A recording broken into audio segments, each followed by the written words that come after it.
If you want to get private channels and hidden apps on your TCL Roku TV, the kind that doesn't show up in the regular streaming store, here's how you can get these unavailable apps and unlock a whole new side of your TV experience.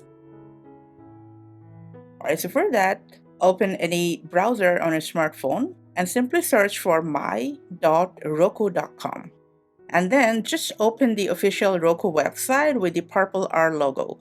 Tap on the hamburger menu, select sign in, and then you gotta log in using the same Roku account that's linked to your TV. So once you're signed in, tap the hamburger menu once again, then tap the welcome back section, go to my account. If you're using an iPhone, you might be seeing the option right here at this point. But if you're using an Android, just tap on the hamburger menu on the left side and scroll down and then select Add Beta App with Code. Now, if you already have the code, you can either type it in or paste it in here. If you don't have any code yet, just search Google for hidden or secret Roku app and any channel codes.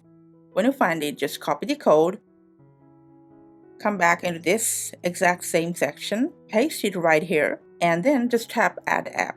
Now, a warning message will appear on your screen. It says the app must comply with Roku's terms and conditions, otherwise it may be removed from your TV. Select OK, understand, and you'll then see the app icon preview. Just select Yes, Add App.